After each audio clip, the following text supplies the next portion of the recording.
تو میں نے کہا حضور کوئی خاص نصیحت؟ تو نبی پاک نے فرمایا میری نصیحت تیرے لیے یہ ہے کہ جیسا تو نے کھانا ہے ویسا ہی غلام کو کھلانا ہے، جیسا تو نے پہننا ہے ویسا ہی غلام کو پہنانا ہے۔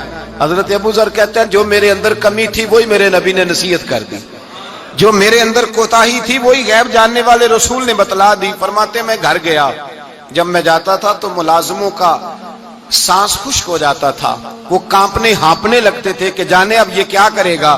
حضرت ابو ذر غفاری فرماتے میں گیا، ایک شخص سے میں نے کہا کھانا پکاؤ، کھانا پکایا، دسترخوان پہ لگایا اور اپنے سارے ملازموں کو کہا آؤ یار میرے ساتھ بیٹھ کے روٹی کھاؤ، آؤ سارے میرے ساتھ بیٹھ کے کھانا کھاؤ۔ فرماتے انہوں نے کھانا کھایا، پھر میں ان کو بازار لے گیا، جیسے کپڑے میں پہنتا تھا ویسے میں نے ان کے لیے بھی خریدے۔ فرماتے ہیں میرے غلام کہنے لگے آقا خیر تو ہے نا، خیریت تو ہے نا، کیا ہوا؟ مزاج مبارک تو ٹھیک ہے، کیا ہو گیا؟ اور یہ جو ہم فضا کو اتنا خوبصورت دیکھ رہے ہیں اور یہ جو ہم اتنی پیاری ریم جھم برستی دیکھ رہے ہیں، یہ جاری رہے گی یا ایک دن کی ہے؟ تو حضرت ابو ذر غفاری رو پڑے، کہنے لگے اب تمہیں ابو ذر غفاری بدلا ہوا ملے گا، اس لیے کہ اب میں وہ نہیں رہا، اب میں رسول اللہ کا کلمہ پڑھ کے غلام مصطفیٰ بن گیا ہوں، اب میں بدل گیا ہوں، میری طبیعت بدل گئی۔ غلاموں کے حق میں حضرت مولا علی شیر خدا غلام کو لے کر کے گئے دکان پر، حضرت مولا علی غلام کو لے کر گئے کپڑے کی دکان پر، 2 جوڑے خریدے، ایک کم قیمت کا ایک زیادہ قیمت کا، ایک کم قیمت کا ایک زیادہ قیمت کا، 2 جوڑے خریدے۔ جب واپس لوٹے تو غلام سے کہنے لگے تو اپنا لے لے۔ غلام کو پتا تھا کہ اس زمانے میں ہوتا کیا تھا، اس نے کم قیمت کا جوڑا اٹھایا۔ حضرت علی فرمانے لگے عجیب آدمی ہے، یہ تو تیرا نہیں یہ تو میرا ہے۔ اس نے کہا حضور کس طرح سے؟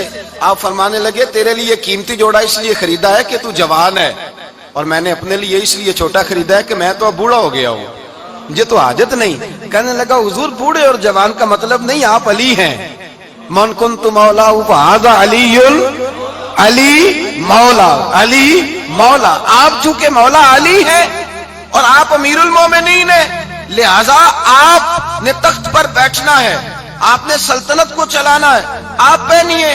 تو حضرت علی فرمانے لگے تو میرا غلام بنا ہے نا، تو نے ابھی میرے نبی کا دیدار نہیں نہ کیا، تو بعد میں آیا ہے نا، اگر تو اس دور میں ہوتا تو جان جاتا کہ یہ عمل میرا ہے، پر اس کے پیچھے جو نصیحت کے پھول ہیں وہ مصطفیٰ کے عطا فرمائے ہوئے۔ تو بھائی یاد رکھیں نبی کریم سید عالم صلی اللہ تعالی علیہ وآلہ وسلم نے تعین فرمایا مزدور کے حقوق کا، تعین کیا۔ حضرت حکیم بن حزام کہتے ہیں میں حضور کی بارگاہ میں بیٹھا تھا تو نبی پاک صلی اللہ علیہ وسلم سے میں نے کہا یا رسول اللہ آپ کو کون سا آدمی پسند ہے، کون سا محنت کرنے والا پسند ہے؟ تو حضور نے فرمایا جس کے دونوں ہاتھ کام کریں، دونوں پیر چلیں اور اس کی پیشانی پر پسینہ آئے، وہ بندہ مجھے بڑا اچھا لگتا ہے۔ جس کی پسینہ آئے، آج لوگ مزدوری نہیں کرتے، دائیں بائیں دیکھتے ہیں، لوگ اپنے اندر وہ توانائی، وہ غیرت، وہ خودداری پیدا نہیں کرتے۔ بھائی گردن کو جھکا دیتا ہے خیرات کا پتھر، جہاں میں مانگنے والوں کے سر کبھی اونچے نہیں ہوتے۔ اور ایک بار کہنے لگے غیرت ہے بڑی چیز جہاں نے تگ و دو میں، پہناتی ہے یہ فقر کو تاج سردارا۔ اپنے اندر یہ توانائی پیدا کرنی چاہیے، یہ کوشش کرنی چاہیے۔ میرے نبی کریم صلی اللہ علیہ وسلم نے فرمایا تمہارے بعض گناہ ایسے ہیں جو صرف تم مزدوری کرنے جاؤ گے تو اللہ تمہاری مزدوری کی وجہ سے ہی تمہارے گناہ معاف فرما دے گا، اللہ تمہاری محنت اور کوشش کے سبب سے تمہاری ان غلطیوں سے درگزر فرمائے گا۔ حبیب کریم سید عالم صلی اللہ علیہ وسلم نے فرمایا مزدور جب قیامت کے دن آئے گا، بھئی عالم تو آیا، صوفی تو آیا، درویش تو آیا، صحابہ تو آئے، ان کا آنا تو شفاعت کے لیے شمار کیا گیا۔ میرے مصطفیٰ نے فرمایا جب مزدور آئے گا، مزدور کی سب سے بڑی غلطی یہ ہے کہ مزدور اپنے آپ کو نیچ سمجھتا ہے، مزدور کی سب سے بڑی غلطی یہ ہے کہ یہ اپنے آپ کو چھوٹا سمجھتا ہے، اس کی زیادتی یہ ہے کہ یہ اپنی سوچ کو بڑا نہیں کرتا، یہ سمجھتا ہے نہیں کہ بھئی میں تو 2 ہاتھوں کی محنت کی کمائی کھاتا ہوں، یہ آرزو کرم اور میں آپ سے کروں، یہ بھیک اس کو دیجیے جس کا خدا نہ ہو۔ مزدور کی زیادتی یہ ہے کہ یہ اپنے آپ کو چھوٹا جانتا ہے۔ میرے مصطفیٰ نے فرمایا جب مزدور محنت کرنے والا قیامت کے دن آئے گا تو اس کا چہرہ اس طرح چمکے گا جس طرح 14ویں کا چاند چمکا کرتا ہے، اس قدر اس کا چہرہ چمکے گا جب آئے گا وہ صبح قیامت۔ میرے بھائیوں مزدور ایک عظیم، ایک عظیم شخصیت کا نام ہے. محنت کرنا، اپنے دونوں ہاتھوں سے مشقت کرنا، جدوجہد کرنا. مجھے کئی سارے لوگ، میں جب ملک کے مختلف گوشوں میں جاتا ہوں تو کئی سارے لوگ کہتے ہیں آپ کے ابا جی کا مزار کدھر ہے، آپ کس مزار کے سجادہ نشین ہیں؟ تو میں ان سے کہتا ہوں میں سجادہ نشین نہیں، میں تو کسان کا بیٹا ہوں، اور میں اس شخص کا بیٹا ہوں جو رات کو 2 بجے اٹھ کے بھی گھر سے نکلتے تھے 2 نفل پڑھ کے. تو ہم پوچھتے تھے کہ اماں جی ابا جی کہاں گئے؟ تو کہتے تھے چند کھیتوں کو پانی لگانا تھا اور رات کو رخصت ہو گئے. فخر کی بات ہے، یہ اعزاز کی بات ہے، یہ اعزاز کی بات ہے. ہم نے ساری زندگی ان کے ہاتھ پہ چھالے دیکھے، لیکن بات لفظ زبان پر یہی دیکھی کہ بیٹا عزت والا وہی ہوتا ہے جو اپنے ہاتھوں سے محنت کر کے روزی کھایا کرتا ہے. بھائی یاد رکھیں یہ اعزاز کی بات ہے. اعزاز، مزدور کا بیٹا فخر کرے، کسان کا بیٹا ناز کرے. وہ جو آدمی سویرے جاتا ہے ویلڈنگ کا پلانٹ لے کے کام کرنے، اس کا بیٹا ناز کرے. وہ جس کا باپ پھاوڑا چلاتا ہے، چھینی چلاتا ہے، تھوڑا چلاتا ہے، وہ ناز کرے. اور مزار صرف ان لوگوں کے نہیں ہوتے جو اللہ اللہ کرتے ہیں، ہو کرتے ہیں، وہ تو قابل اعزاز ہیں اللہ کے بندے، ان کے بھی مزار ہوتے ہیں. مزار وہ بھی ہوتا ہے جس کو میرے مصطفیٰ نے فرمایا القاسب حبیب اللہ، جو محنت کرتا تھا، ہاتھوں سے جدوجہد کرتا تھا، وہ بھی تو اللہ کا دوست ہے نا، اس کا بھی تو مزار ہے نا، اس کی بھی تو قبر پر انوار ہے جو اللہ کا محبوب ہو کے گیا. تو بھائی اپنا اعزاز جانے سمجھے اس بات کو. میرے مصطفیٰ کریم صلی اللہ علیہ وسلم مزدور کو عزت دیتے، وقار دیتے، اور جو حضور کے گھر میں خادم ہوتے ان کی ناز برداری کرتے. ہمارے گھر میں جو بی بی برتن دھوتی ہے وہ ہمارے ساتھ بیٹھ کے روٹی نہیں کھا سکتی، اس کو یہ اجازت نہیں ہوتی. ہمارا جو مزدور ہوتا ہے نا، ایک صاحب کہنے لگے یہ بچہ میرے پاس کام کرتا ہے، اس کے ابا جی بھی کرتے تھے.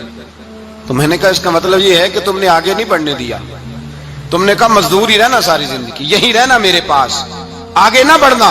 میرے مصطفیٰ کریم سید عالم صلی اللہ علیہ وسلم کے پاس جو لوگ کام کرتے تھے، محنت کرتے تھے، مشقت کرتے تھے. ہمارا ملازم ڈرتا ہے، کامتا ہے، وہ بات کرتا ہے تو صاحب جی کہتے کہتے زبان تھکتی ہے، 100 دفعہ موڈ کو دیکھتا ہے، گالیاں کھاتا ہے بیچارہ، اس کی عزت نفس کو اچھالا جاتا ہے، اس کو رسوا کیا جاتا ہے، اور وہ بیچارہ رات کو رضائی میں منہ دے کے روتا ہے کہ یار میرے نصیب صرف اس لیے کمزور ہیں کہ میں غریب کے گھر میں پیدا ہوا ہوں.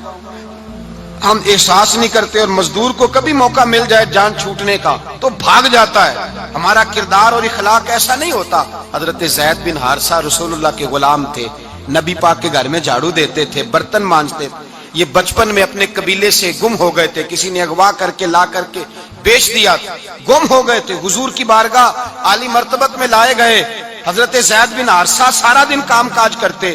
کوئی آدمی آیا ان کے علاقے کا، مکہ مکرمہ، ان کو پہچان کر واپس گیا ان کے قبیلے میں اور جا کے بتلایا کہ تمہارا بیٹا تو محمد ابن عبداللہ صلی اللہ علیہ وسلم کے پاس. اس وقت حضور نے بھی اعلان نبوت نہیں فرمایا تھا. ان کے والد حارثہ چچا لینے آئے اور نبی پاک کے پاس آئے تو 2 تھیلیاں شرفیوں کی بھر کے لائے.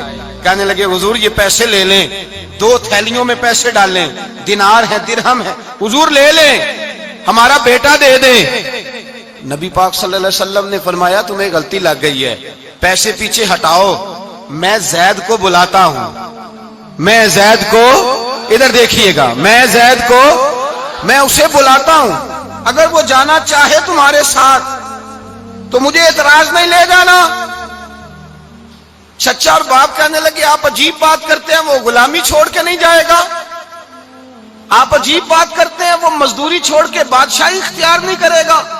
ہم کھاتے پیتے لوگ ہیں، اس کی ماں ترس گئی ہے اس کو ملنے کو، بہنیں روتی ہیں، وہ جائے گا نہیں. میرے حبیب نے فرمایا تم نے ابھی یہ ذائقہ چکھا نہیں، تمہیں اس کا پتہ نہیں، تو میں بلاتا ہوں، اگر جانا چاہے تو پیسوں کی ضرورت نہیں، لے جانا. حضرت زید کو پیغام دیا، آئے. حضور نے فرمایا وہ تمہارے والد کھڑے ہیں، وہ چچا ہیں، لینے آئے ہیں. جناب زید گئے، باپ کے گلے سے لگے، بچھڑے ہوئے باپ بیٹا ایک دوسرے کو مل کے کھل کے روئے. کہا بیٹا تیری ماں کی آنکھیں پتھر ہو گئی تیرا رستہ دیکھ کے، تیری بہنیں ترستی ہیں تیرے چہرے کے دیدار کو. بیٹا وہ گلیاں بھی روتی ہیں جن میں تو کھیلا کرتا تھا، پر اب فکر کی بات کوئی نہیں، اب کوئی پریشانی نہیں، میں پیسے لایا ہوں تجھے لے جاؤں گا.